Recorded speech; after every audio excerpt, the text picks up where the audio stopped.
Welcome back, knowledge seekers. So, in honor of heading into spooky season in September, I have a book for you that is off topic from the last 3 book reviews that we've done on how to help yourself, heal yourself. This is actually on ghost hunting, How to Investigate the Paranormal by Loyd Auerbach. Auerbach? All right. There's an about the author section that I'm just going to read to you. And it says Loyd Auerbach is a mentalist and psychic entertainer. He is also the director of the Office of Paranormal Investigations, a consulting editor and columnist for Fate magazine, a professor at JFK University, and president of the Psychic Entertainers Association, a past president of the California Society for Psychic Study, and co-founder of the Paranormal Research Organization, paranormalresearch.org, which is aimed at networking and bringing professional standards to paranormal investigators. He holds a master's in parapsychology and has been investigating the paranormal for over 25 years. Loyd Auerbach is an international expert on ghosts, poltergeists, and psychic experience. Visit Professor Paranormal's website at mindreader.com, and you can also contact him as well. His contact information is in the book. Might even be on the website. So this was another book club book. And we all had things that we really liked about it, and we all had things that we kind of were like meh about. He focuses quite a bit on interviewing people, interviewing witnesses, separating witnesses, talking to different people. There's quite a bit of information, maybe a bit repetitive, to be honest. As someone that works with books, there were some noticeable grammatical errors and typos and repetitive passages that kind of stood out. The editing could maybe have been a wee bit better, but if you can get past that, there is a lot of very useful information. I will say that. And some of the interviewing techniques are good to know or good to bear in mind. I do very much appreciate his focus on safety. And that was something that we did actually discuss. So one of the things he brings up is to really try to weed out clients that are reaching out to you. If you are a shamanic practitioner, if you do house clearings, if you're trained in psychopomp, if you are an energy worker that does house clearings, more than likely you are going to have people coming to you for help. On the other end of the spectrum, paranormal investigators, you might get a little bit more of a variety of people, I would assume. You have people reaching out for help, people reaching out for validation that they're not crazy. Maybe you have people that are looking to make money off of this. There's a lot of different things, and he does bring that up, and it's worthwhile and worth mentioning because you want to know what kind of client you're dealing with. Is this someone that needs help, kind of needs validation that they're not crazy? And he does bring up a very important point to go in it with, not everything is paranormal.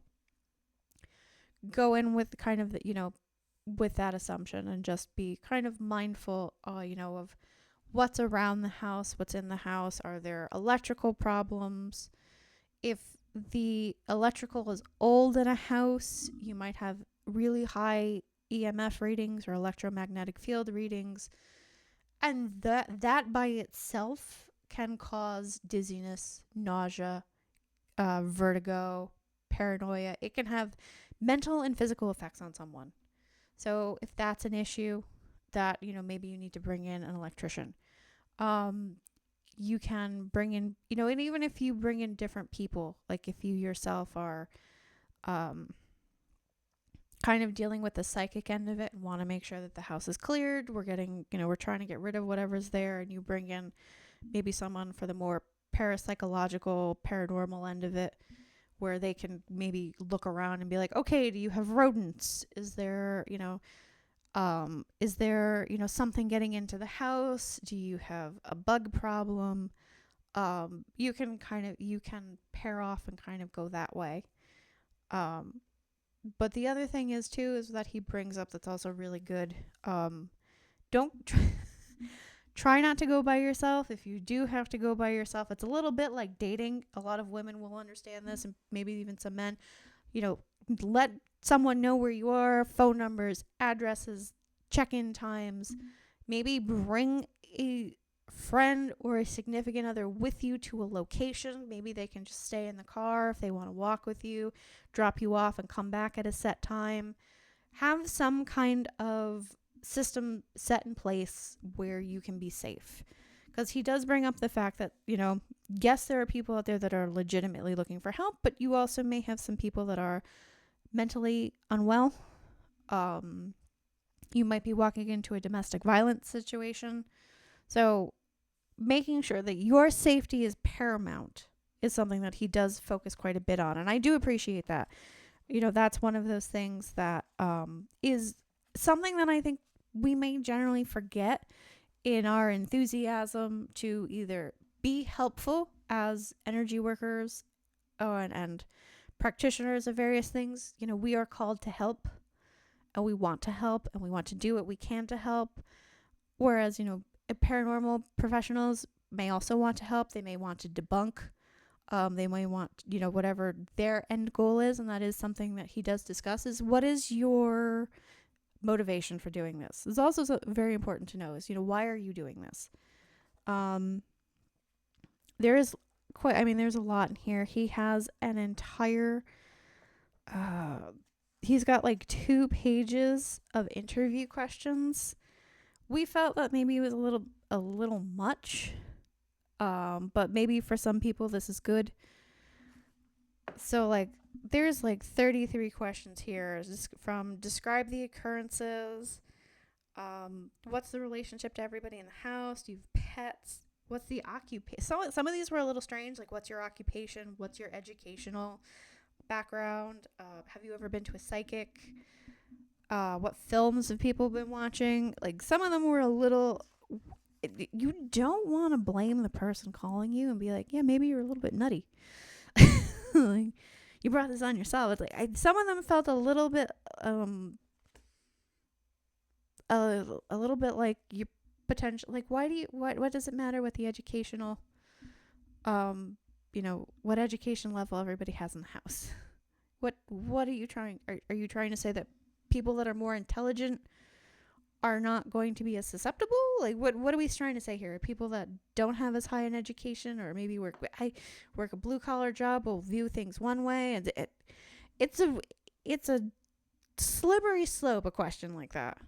People's religious beliefs, yeah, I could see how that might play in. It might make them, it could potentially provide a bias for some things, for a practitioner. But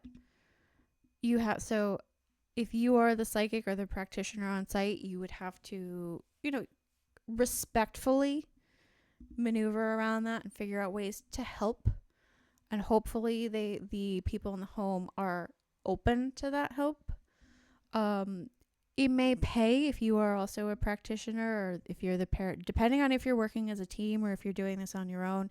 Having numbers of psychologists on hand. Some people might want a psychologist that deals more in the spiritual, or is a more open-minded individual, because a lot of psychologists and a lot of mental health professionals may think someone's a little for, thinking that they're being haunted. So some practitioners or energy workers, psychics, may try to find people that will be more open-minded. Mental health professionals that will be a little bit more open-minded. If it seems like I'm trying to thread the needle on this book, I kind of am. Because he's kind of he's kind of a raging cynic.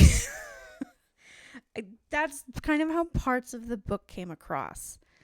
And I understand that from the paranormal perspective. Like, you do have to go in with an open mind, and you have to be prepared to be like, no, your house isn't haunted.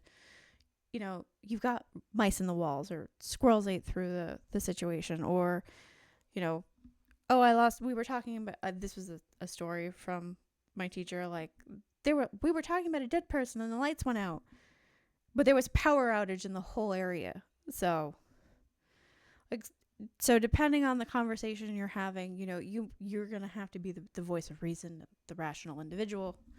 And then other times, from a energetic perspective, you know, you might go in to cleanse a house. Maybe there really is a haunting.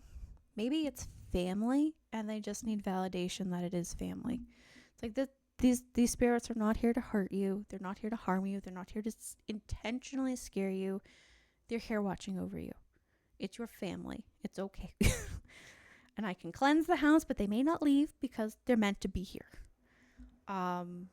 So it's, I think from the perspective of those of us that were at book club, it's a balancing act. For us, it was more of that skeptic versus spiritual, that paranormal end versus the spiritual end of it. So there's a balancing act that needs to be maintained. He does discuss working with psychics, figuring out the type of psychic. I did have a question though of what happens if the psychic picks up on different information than what the family is getting, or like they're absolutely terrified and the psychic's going, no, like it's like that the I don't know if you can hear that you're hearing is your dead dog. The kneading that you feel every time you get into bed is, it's your dead cat making biscuits.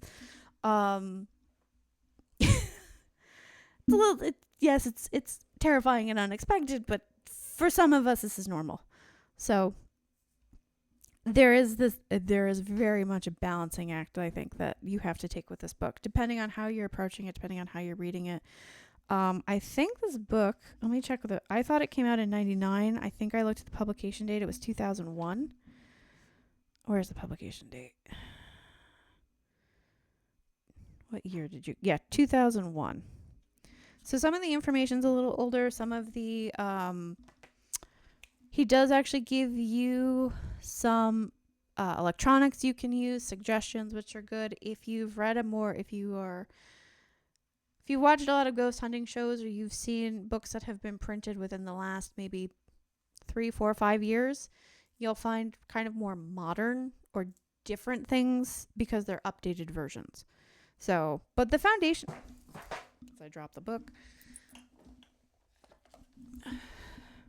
the foundation is there.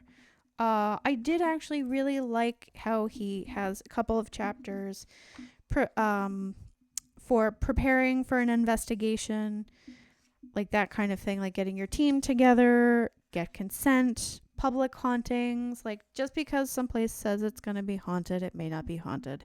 You need permission to be on those locations. You can't just show up with a camera or a voice recorder and start filming. You may need some kind of permission to be there. You have to make sure you're not on private property, because some haunted locations are very much private property. Don't call in the press. Keep this low key. If you're helping out a family, most people want it low key. They don't want their neighbors knowing. They may not want their family knowing what they're going through. And then, it's the witnesses. He focused quite a lot, in my opinion, and maybe I'm just kind of remembering it wrong. Definitely on interviewing people. And I worked in banking for a short time, and when it was like, separate the witnesses, don't let them talk to one another, keep their stories separate. And I'm like, has someone been robbed? Because that's what you do for robberies that I know of. Like, the person that was robbed, or if there were multiple people involved, you separate them and you don't let them talk to anybody until the police show up and they're interviewed, so that, they can relay what they remember, what they saw. Maybe they're writing it down, so when it's clear, like, So that was struck me as more of like an interrogation tactic for paranormal witnesses. And then it's like, oh yeah, once you've interviewed them and if you've got more information, call them back, interview them, try to interview them on site. One thing I do understand him saying is see if you can replicate the circumstances in which things have happened in order maybe to figure out, was there something fluky going on? Is this someone that's doing it? Is there a prankster in the house? If you've ever watched The Dead Files, you will see this come up where it's psychokinetic abilities, poltergeist activity. And I have heard Jason Hawes mention this. I have seen other researchers refer to this where if there is a child roughly puberty age in the house that's somewhere between middle school and high school, they could be the agent. If you are familiar with the Dead Files, Amy has also brought up that sometimes it's older adults who are under a lot of pressure. Like it might be mom, an older sibling who has this ability and is just at their wits' end. They're angry, they're upset, there's stuff going on in the family, there's stuff going on at work, they're now a caretaker for an aging relative, and all of that stuff is just bubbling up and now coming out. Maybe they have psychic abilities that have never been addressed. So that is something else that you do hear discussed. He talks about the different types of haunting, apparitions, residual hauntings. I feel like I'm missing one. Voice phenomena. There is a significant amount of information in this book, and it is very useful. It's informative. It also depends on where you fall, I think, when you read this book. If you're reading this as someone who is psychically gifted, something about it might not sit well, because I know we all kind of felt that way. And that might have something to do with it. If you're reading this as a non-psychic, as a normal, if you're as a normie, sorry, as a muggle,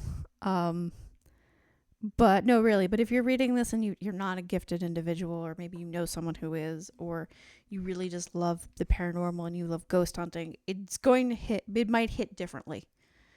That's the only thing I could say. Is that the information might hit differently. You might approach it a little bit differently. You also want to be respectful. And that's something else that you're here to help people. Be respectful. Don't be a looky-loo. Don't be bringing down the energy. And he does, discuss that you have to cover as many rooms as you can. There's a lot of information, and it's really not a long book. It's only a couple hundred pages, and it seems like it would be an easy read. I don't know if it was the writing style that threw me off, or what, but it did take a while to kind of get through, and I didn't even finish it for Thursday night's book club. There's not that much left that I have to get through, but yeah, trying to think of what else I could talk about. Because we went kind of off topic when we were doing this. I do appreciate, though, he's got here a whole list of emotions that you could have someone circle, how did this make you feel? What emotions were you going through when this came up? Let me show you the list of questions just so you can get an idea. I should pull my bookmark out.